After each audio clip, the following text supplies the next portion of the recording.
always at the stick. From who's got it better than us to brick by brick. It's always the 49ers way, from off-season to game day. Yeah, we talk back. It's the 49ers Cutback.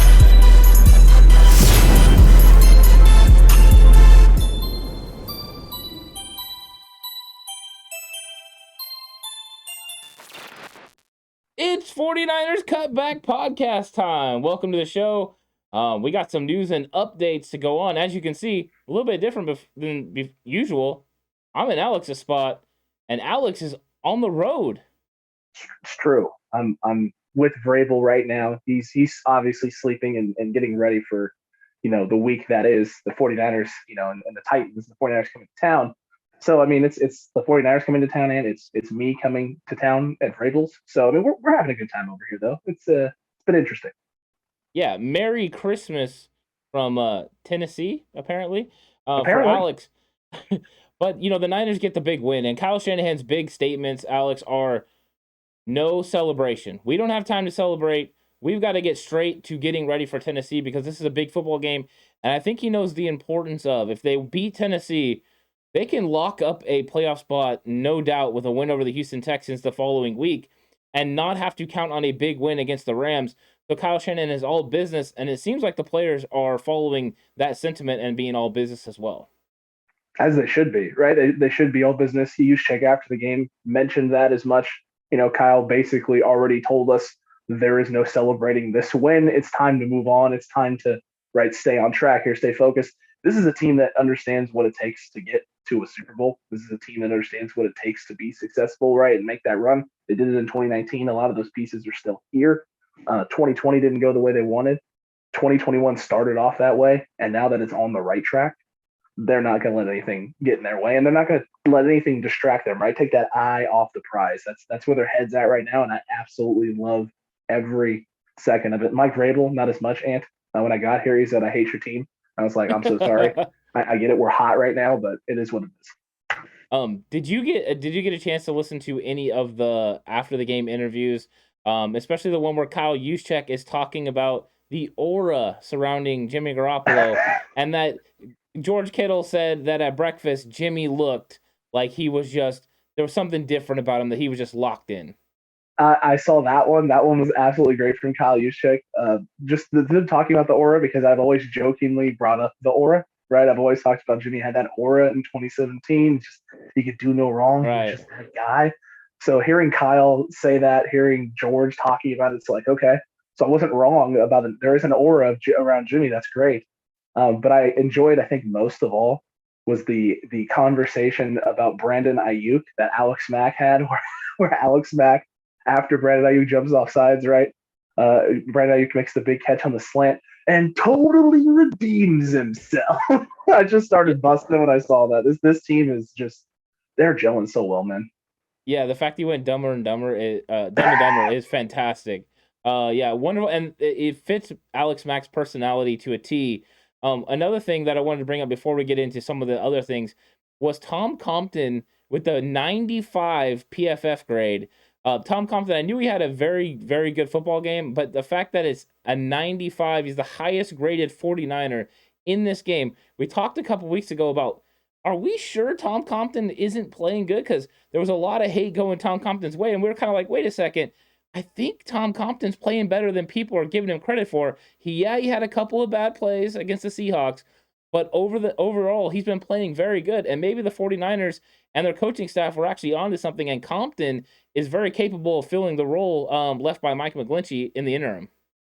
Yeah. It's just a yes, dude. He's playing out of his mind. He really is. I was really critical after that Seattle game. You actually had to talk me off the ledge after that Seattle game. I was convinced that the two plays that I saw were, not even necessarily the worst moments of that game, that they were just the culminations of his bad play. And then, I told you, I went back and watched the film, stayed up late, and was like, holy cow, no, Tom Compton's he's playing great. Like, he's playing fantastic. He's playing phenomenal, and he's been consistent, right? Kyle Shanahan, they made the decision for Compton because they know deep down they're a run-first team. He's a phenomenal run-blocking tackle right now. He's doing it at a very high level. He's emulating a lot of the stuff that McGlinchey did. It is McGlinchey-esque. All the things he's doing in the run game is McGlinchey-esque. And some of the pass blocking is McGlinchey-esque. But because the team is executing, because the team's hitting on things, Jimmy's completing passes at a ridiculous level. Brandon Ayuk has elevated. George Kittle has, become that guy. And part of the reason George Kittle's become that guy is because of Deebo Samuel's continual dominance, both as a running back and as a wide receiver for the 49ers. It just makes Tom's job easier because teams know the Niners can run the ball down your throat. If it's 3rd and 5, if you're a football team, you're not sitting there going, the Niners are passing. You're sitting there going, the Niners could run here because if it's 4th and 1, they're just going to run a quarterback sneak and pick up the yard. You're just going to do that. Yeah, exactly. It does make it more hard or more difficult to cover the 49ers in a third and manageable. So anything 5 and under, because there is the fear of them running the football and then going forward on 4th down. But there's also the fear they just get it on 3rd down with a run play. The fact that Deebo Samuel looks like he's completely shot out of a cannon every time he gets the ball in the backfield. It's a different element that he adds to this run game, especially you lose Raheem Mostert and you think you're going to lose that explosiveness. Elijah Mitchell has some. But Deebo Samuel's another level than Elijah Mitchell as far as that explosiveness. And we've seen that in a big way. There were some great PFF performers in this game, according to PFF. The usual suspects had great games, right? George Kittle, Nick Bosa, Eric Armstead, Fred Warner. You had all the usual suspects. Then you had one James Garoppolo showing up with an 88 on his PFF. So that's fantastic. So we had guys showing up on the PFF doing a great job. Now, one guy who didn't show up doing well on PFF, but was great as one of the lower performers for the 49ers, was actually a player, Alex, that me and you both think probably had one of his best games and has been playing out of his mind, and that's Jaquiski Tartt. Yeah, he's been playing out of his mind might be an understatement. And he's also doing it, dude, banged up. He's not 100% healthy. You and I not both even know close. that. Yeah. No, not even a little bit. And every few games, not every game, every few games he goes out with something that's like, oh God, how long are we gonna be without Tartt? And it's just he comes back like a drive or two later, and it's like, oh, well, all right then, I guess we're gonna be fine. I mean, this is why, right? This is why we always say you take PFF grades with a grain of salt because you don't understand, you don't necessarily know how they're coming up with the grades and the numbers. And for us, it's a lot about eye tests and seeing it in the game and seeing the translation. Jaquiski Tartt was such a presence in that game that Zacchaeus wanted no part of that potential touchdown catch at the end of the game that would have put the Falcons at least within an arm's reach distance of making that game competitive. They wanted no part of dealing with Jaquiski Tartt. They didn't want to catch on to Jaquiski Tartt. They don't want to operate over the middle of the field against Jaquiski Tartt. And Matt Ryan had an opportunity to scramble into the end zone for a touchdown, and Tartt made a big play. So I don't know where these numbers come from. I don't know how they weigh things. But I did enjoy Jaquiski Tartt absolutely going off on them on Twitter and ripping on them. And also there's probably a little dig at Cohn in there too, because Cohn has consistently said because he doesn't create turnovers, he's not a playmaker, right? So there's always that little bit. But I'm enjoying Quaski being vocal and just letting people have it and basically pulling no punches. This is my favorite version of Jaquiski Tartt. I think it's funny because it was like a week or two ago, Jaquiski Tartt went on Twitter and said, you know what, I'm tired of people on social media controlling the narrative for how I play. And I'm going to now establish what it is and who I am. And he went on there, and since then he's been very vocal. He's been not only retweeting, but he's been tweeting, and he's been letting everyone know how he feels. And you're right, that was a definite shot at Grant Cohn about the impact of turnovers, because actually Jaquiski Tartt caused turnovers by helping make those red zone stops. Those are as good as turnovers on those 4-down situations in the red zone. Hold on a second. And a turnover on down is still a turnover? 100%, yes. Oh it is. My Lord Almighty! And Tartt was flying around making plays, and it's starting to be evident, Alex. And we've been talking about this for a few weeks. Not only is Jaquiski Tartt one of the best safeties inside the box in run fits, but he's also one of the better covered safeties on the 49ers especially. And we've been on this thing about him and Huff. Who was getting snaps, and Grant Cohn took a shot at Jaquiski Tartt and said it was because Huff was taking those snaps. Now you've got others like Rich Madrid, Splash Cousin, all those saying the same things that we're saying is, why is Huff on the field? Why is Jaquiski Tartt not on the field? That they need to pay Tartt, they need to bring him back, because his play has really proven that him and Jimmy Ward, not only are they a fantastic duo, but they're one of the better safety duos in the league, I think. Oh, agreed with you. Oh, Yeah. I mean, if you're a fan right now and you're watching this team and you've watched what they've been doing, right? People keep talking about the secondary being weak. It's not the secondary, folks. It's just the cornerback room. The cornerback room is where there's weakness. There is not a whole lot of weakness with our safeties. You can point out all you want about all the Green Bay game. Well, I hate to break it to you.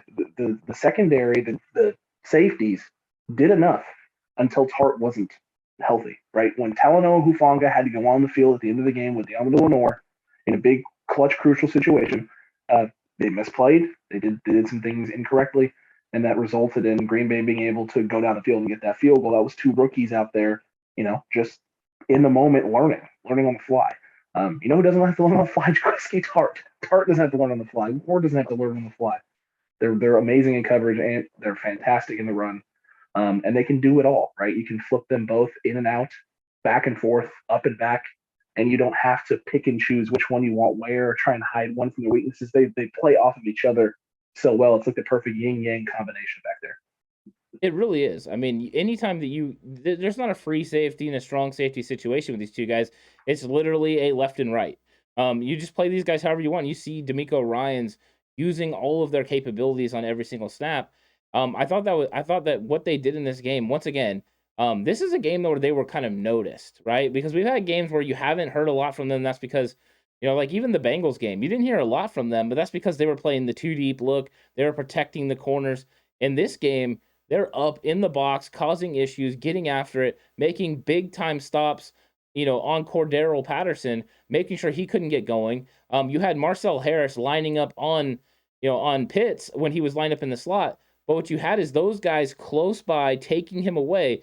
In fact, the Josh Norman throw that goes deep, that's because you see Jimmy Ward coming up to help take away, Pitts again. They're trying to make sure that they have no issues with this. And these two safeties, as long as they're playing together, and there's a little concern about Tartt. He went out with the low ankle sprain. Now they did say that if they would have had practice on Monday, he would have been able to go with a limited practice. So that's good news for his availability on Thursday.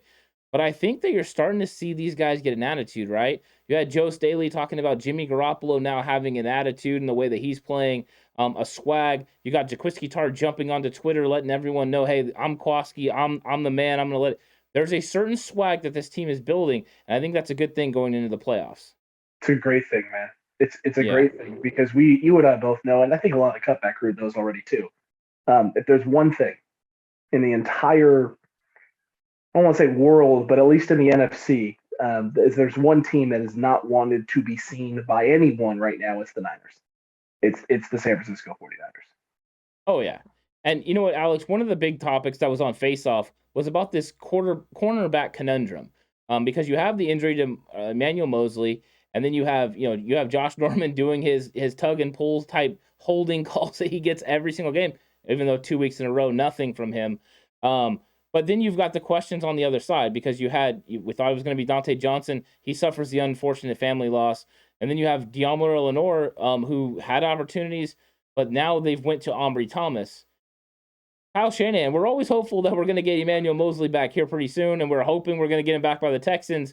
That is not going to be the case. According to Kyle Shanahan, it might not be until the playoffs. Is that a big-time concern? Can the 49ers win enough football games without Emmanuel Mosley to be able to make sure they secure this playoff trip and secure a seed that they ultimately want to get? Yes. That was very convincing. Well, here's the thing, right? It's right now you're playing with fire with Ambry Thomas. Right. You really, truly are. Last week, not a lot of issues with the wide receiving core for the Falcons, so it's not the end of the world. But he held up pretty well the week before with a lot of young, talented receivers. I know there was a couple of deep balls and shots with Jamar Chase, but Jamar Chase is really, really special for a rookie at the wide receiver position. Just in general as a rookie, he's just special. It's hard to say because you don't really know yet what's going on with Tennessee, right? What is Julio's status? Is A.J. Brown playing? If those two aren't on the field, you can get away with at least next week. And in theory, the Texans aren't that good either. And Kyle did say that there's a chance, right, for the Rams game. He said that there was a possibility He said that it's an option, but he said he also wouldn't be surprised if it wasn't until playoffs that he was available. The Rams one is a definite concern, but I think with the question marks with the Texans, the question marks with the Tennessee Titans, the receiver position, I feel pretty comfortable that you can win two. At least two of those, like comfortably win two of those. I'm not really that worried about it with the cornerback position, and part of it is because of the inconsistent play from the old lines of the two teams that we got coming up. I know Tennessee, Taylor Lewan has been an absolute monster for them, but he's been up and down this season, and the rest of their line has been shaky at best. And the Texans are dealing with a very similar situation and issue as well with their O-line. It's just not necessarily the greatest thing in the world. So it's just I have faith in D'Amico Ryans. Let's just put it that way. Faith in D'Amico Ryans. How much longer can we get away with it though? That's a big question. Yeah, big questions also about the running back position for the Titans. And if the running back position is a little weakened and they're going to go with McNichols, then you have a situation where maybe the safeties don't have to play in the box. You can play those safeties over the top. I think the perfect situation for the 49ers is like you just laid out. No A.J. Brown, no Julio, and then also have McNichols playing the bulk of the snaps. And if that's the case, those safeties can give help to those cornerbacks, and we could get by with another week because I don't think anyone is really super worried about Michael Pruitt being the one that beats these safeties or these linebackers if he gets into one-on-one situations. What? You're not wrong.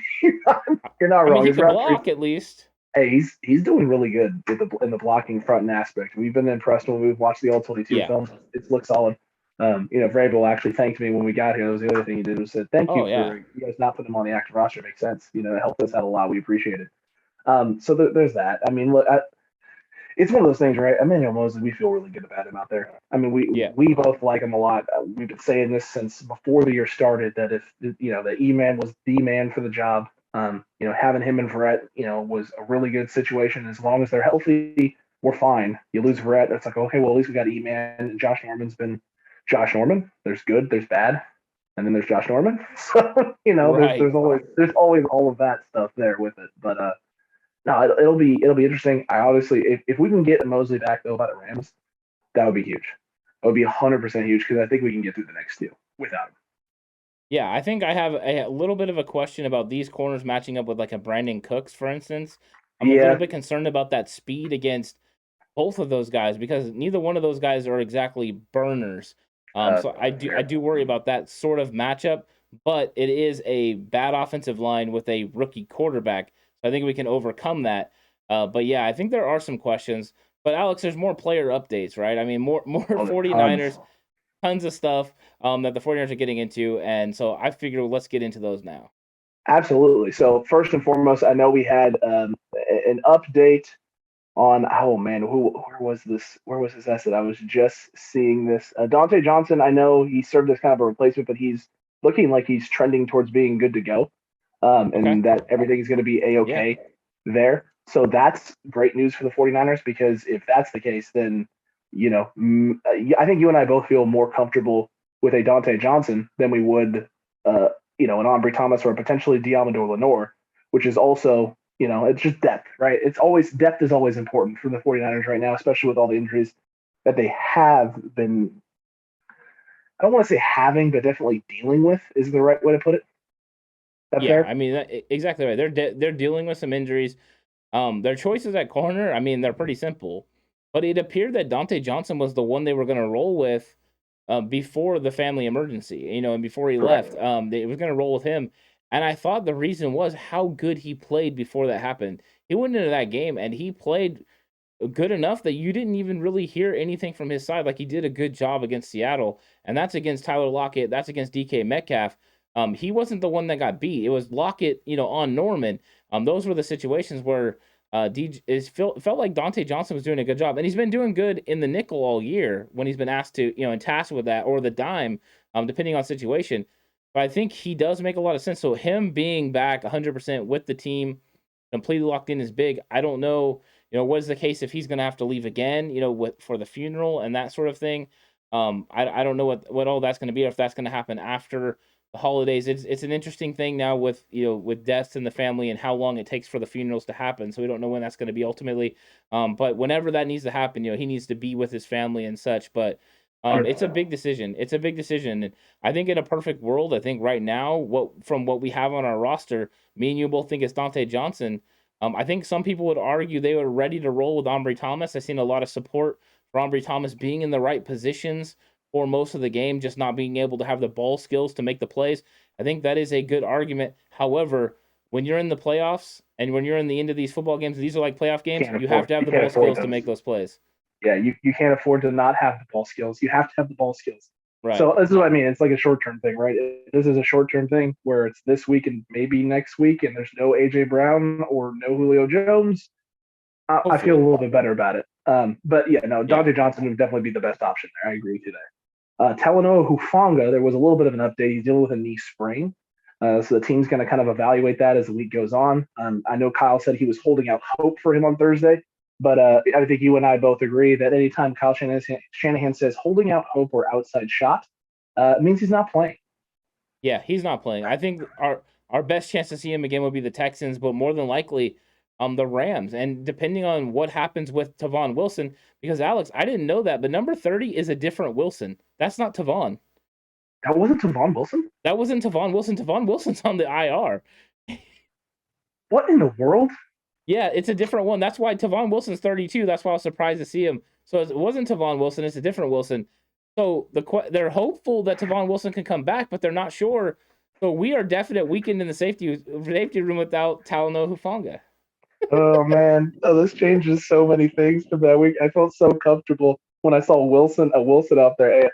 I was like, oh, we're good. It's Tavon Wilson. Hey, if Tartt's got to miss like the rest of the game, it's the Falcons. Tavon Wilson can handle this. We're good. Oh, man, I'm having panic attacks now. Nobody tell. I thought I heard Vrabel coming down the hall. We're fine. Hey, well, you know what, Alex, too? The other thought process is they were talking about Dante Johnson was learning safety and playing safety in practice leading up to the Seattle Seahawks game. Could it be, in fact, that maybe Dante Johnson is tasked with some of that responsibility as well? Because you have Tartt dealing with the ankle, right? You're going to have that depth. They're going to have to elevate someone from the practice squad. I mean, there's no Tony Jefferson. He's gone.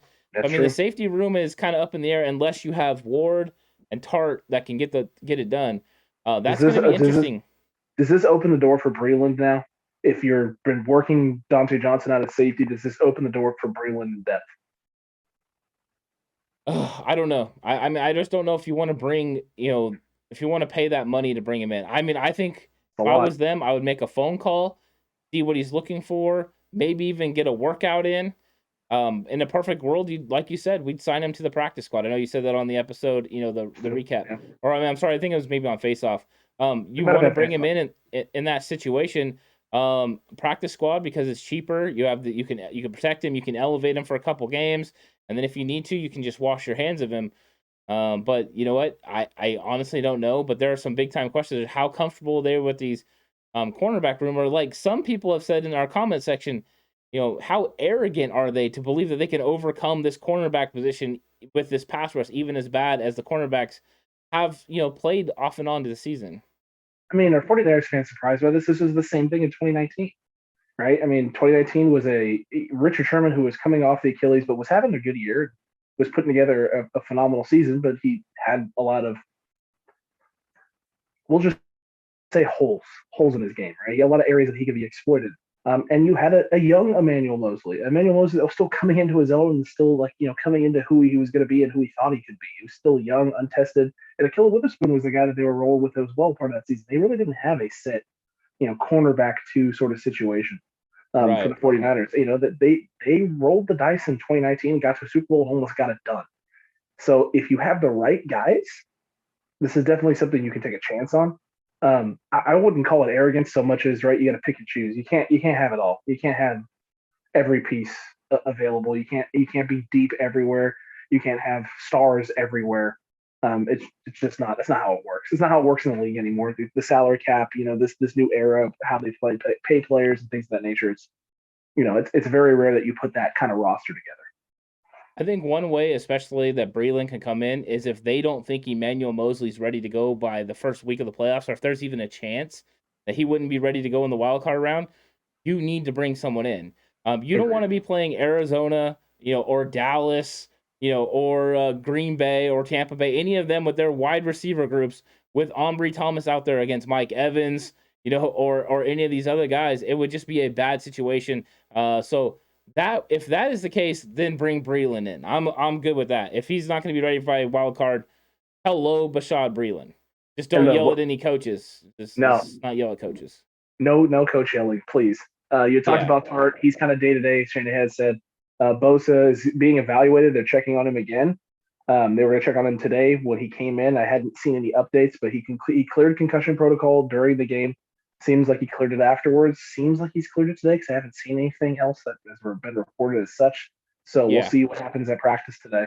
And then running back Elijah Mitchell and linebacker Azeez Al-Shaair, and they're holding out hope that they're going to be good to go for Thursday, which probably means that we're not going to have either on Thursday. I guess the good news is that the running back room for the Tennessee Titans is completely depleted with a lot of the injuries that they've had, whether it's Derrick Henry and now Deontay Foreman dealing with some stuff, although he did come back in the game, so we'll see where he's at.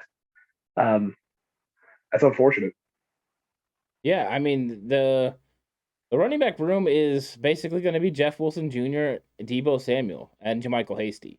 That's what it's going to be. Those are the guys that are going to roll out there. And I think it's good enough, to go ahead and be able to compete with the Tennessee Titans. Would I love to have Elijah Mitchell? Yes.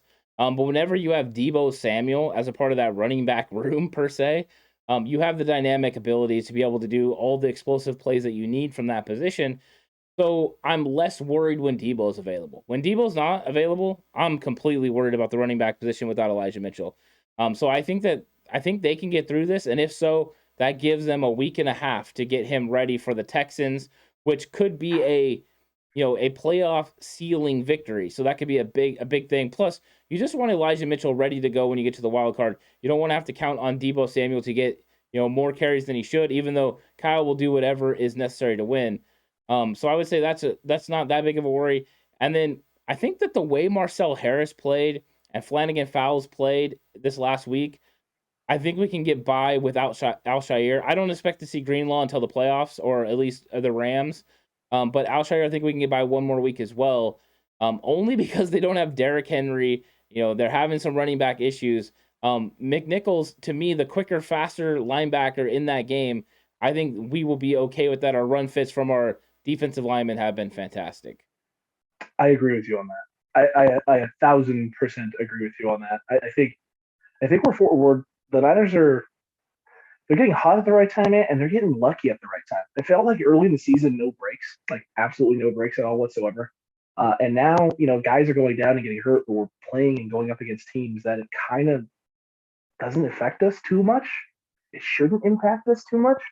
McNichols McNichols is a guy that they've been relying on, but he's really ceded a lot of the carries to Foreman, and Foreman is not the speedy guy; he's the bruising guy. He's more akin to a Derrick Henry type runner, except without all the Derrick Henry-esque traits. But I feel good about Fowles, excuse me. He's definitely improved, and we've seen it consistently from him. Marcel Harris has definitely gotten better each and every week throughout the season. If Fred's going to be the guy we saw this last Sunday, I thought we personally, both of us here, think he's been playing great all season, and Sunday was the elevation to taking it up a notch, like another level. But he's been that guy making plays all season for this team. Having Azeez would be nice, but if you're Kyle Shanahan, right, you feel like you can get this done this week, hopefully without him. So you let him rest, get him a little bit closer to being healthy. And after the performance Jeff Wilson Jr. just put out there, 100-yard rushing games, he can do it. He can get it done. You scheme it up right. Jimmy can keep completing passes the way he is. You soften up the defense a little bit. You should be able to get those kind of performances from him. And if you can, then you don't have to rush Elijah Mitchell back. So I think we can be okay. I think it's not the end of the world. It would just be nice having those guys out there. Makes everything a little bit easier. Yeah, and you have, no full practices this week, so everything's going to be partial. We'll see if any of these guys come back during the week. There's always that possibility. And if they do, I mean, that's just a big boost for the 49ers overall. Overall, the big talk has been about this defensive line as well. And luckily, the defensive line came out of the game pretty much unscathed, except for Nick Bosa, but it appears he's okay. So that's good news because those guys sure do mask a lot of things. Your run fits are really easy when Eric Armstead is eating up triple teams. When DJ Jones is singled up and blowing through the backfield as the ball's being snapped. When Jordan Willis is coming off the edge untouched, when Kentavious Street and Kevin Givens are making guys look like they've never played in the league before, despite the fact that they were both undrafted gentlemen. I mean, it's nice. The D line makes everything better. Chris Kasarik is. I said it on the reaction show, and I'll say it again. And I tweeted it out to you after the account retweeted one of my tweets about him. He's goated at this point. He is absolutely goated with what he's done with this D line, man. He has this group playing at a phenomenal level, and it makes everybody's jobs easier. And I'll tell you what, as a 49ers fan, I couldn't be any more thankful to Chris Kasarik. So thank you, sir. I appreciate it. Please keep letting this D line play at that level. Yeah, exactly. I mean, the defensive line is driving the defense. D'Amico Ryans is coming up with fantastic game plans. That's part of the reason I have confidence they can overcome the injuries and the question marks that they have, because it seems like every single week they find a way to get it done. They find a way to get just enough to stop, the players just enough. And they had a really good performance this last week. Can they do that against the Titans? I don't know. That's going to be a big one. But one thing that's going to help them get it done is the fact that the 49ers have a quarterback that's playing at a very high level, with Jimmy Garoppolo being the only quarterback over the last 8 weeks to have 8 straight games of over 100 in the quarterback rating. So I mean that's absolutely fantastic. Thank you, Jimmy. George Kittle's not lying, folks. The aura is back. It is there.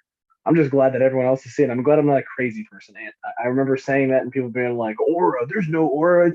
It's the stink coming off of Jimmy Garoppolo because he stinks so bad. And it's like, no, I'm pretty sure it's golden. It's not brown. I'm not seeing the squiggly lines. There's no flies. He's just glorious. They're just hating it. They're just hating because he's such a good looking gentleman, right? He's just so debonair and suave. Well, we do have the lady that was in Big Yikes. I was just upset about how attractive he was. I don't care that you're good looking. Can't win because he's pretty. You can't win because you're pretty. Yeah, 100%. I have to be honest. We didn't say it on Big Yikes, but I have to disagree. If a defender gets caught in Jimmy Garoppolo's gaze and gets frozen in place because the eyes and the chin line is just so magnificent, chiseled, and they just don't move, and then Jimmy drops a dime because of it, I'd say that pretty can win you some football games. It's a chance. Yeah, I think it's interesting because on Face Off, Jay Hill talked about the fact that Aaron Rodgers has been playing better than any quarterback in the league right now. You know who's only had 5 games with a quarterback rating over 100? Is his name Aaron Rodgers? Oh, yeah, and he's the next closest to Jimmy Garoppolo. Well, there you go. Yeah, Jimmy's playing at a high level right now. And as long as Jimmy's playing at a high level and doesn't turn the ball over, the 49ers are hard to beat.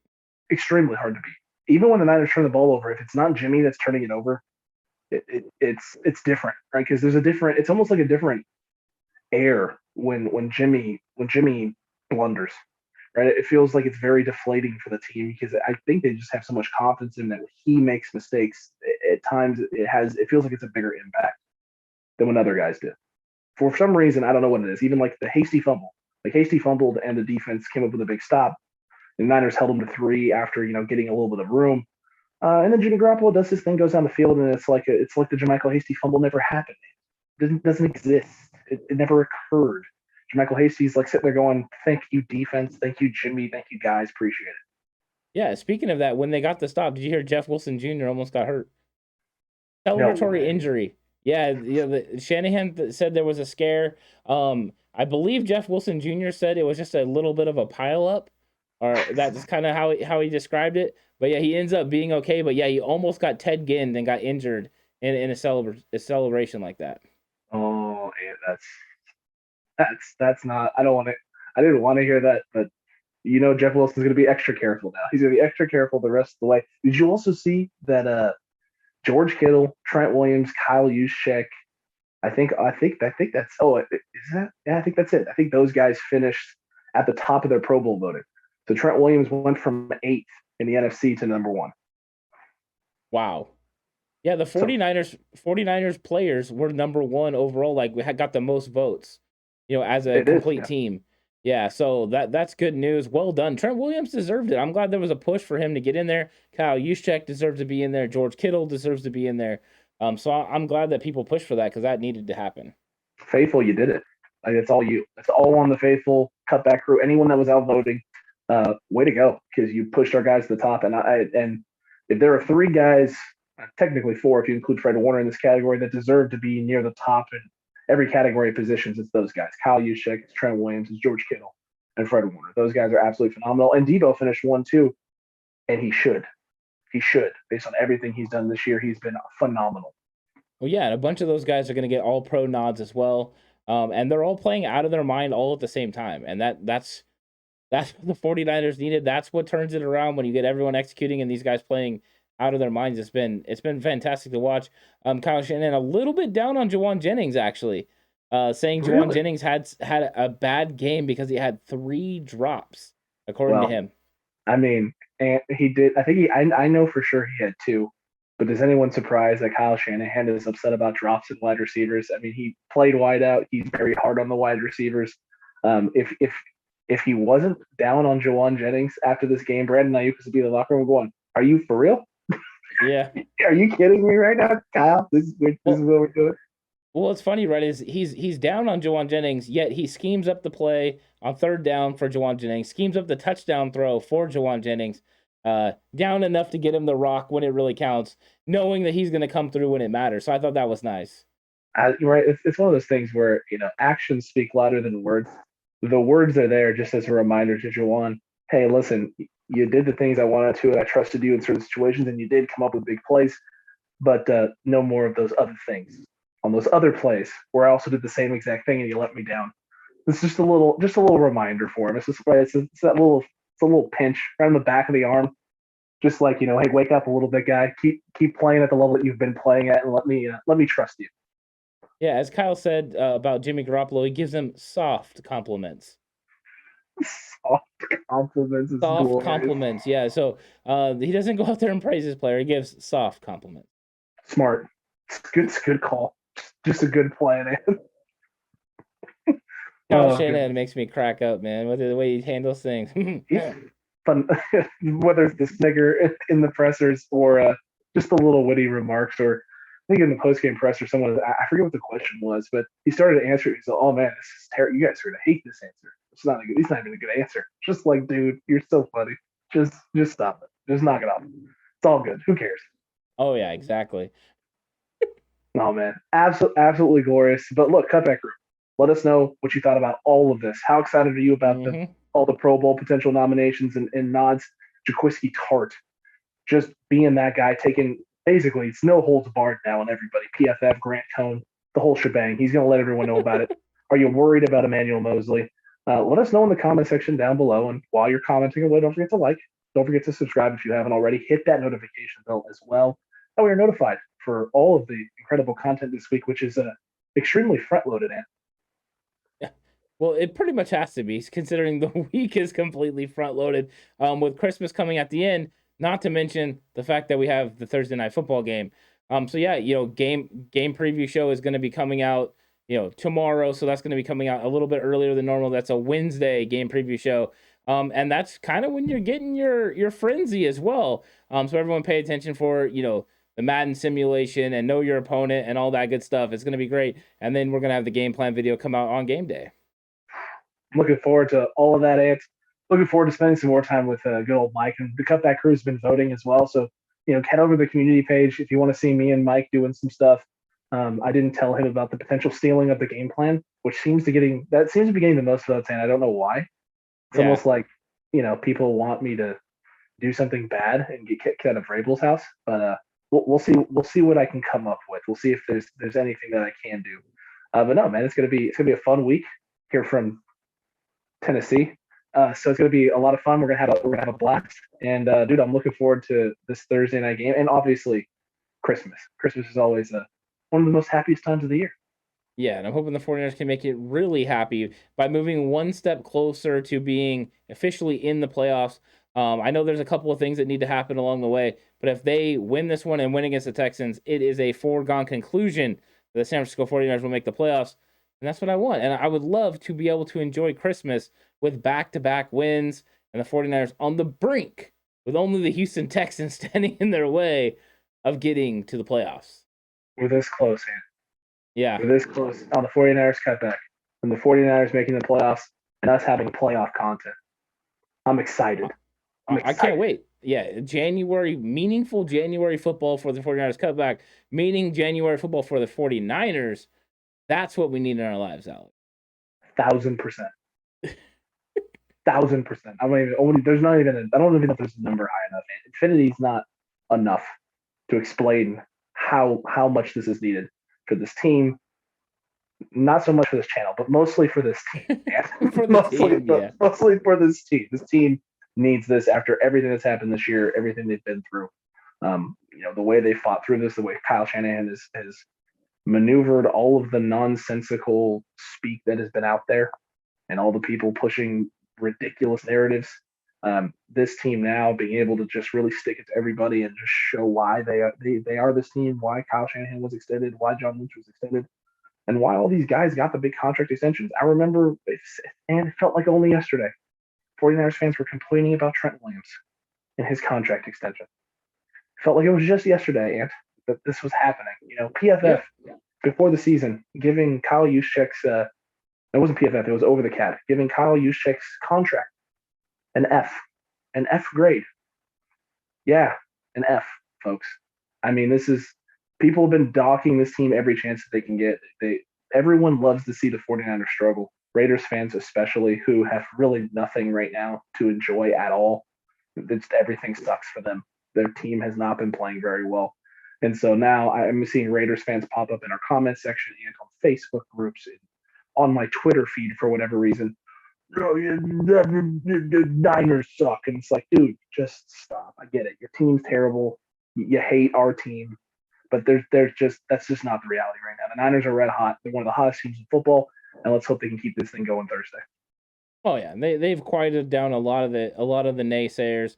They're flowing. They're getting it going, and they still have the potential to win double-digit games this season. Not to mention they could even possibly win the division if things go their way. It's absolutely anything goes right now at the end of the season. It's an exciting time to be a 49ers fan. Meaningful games in December, hopefully meaningful games in January. And as long as that is the case, I'm excited about what this team can do in the future.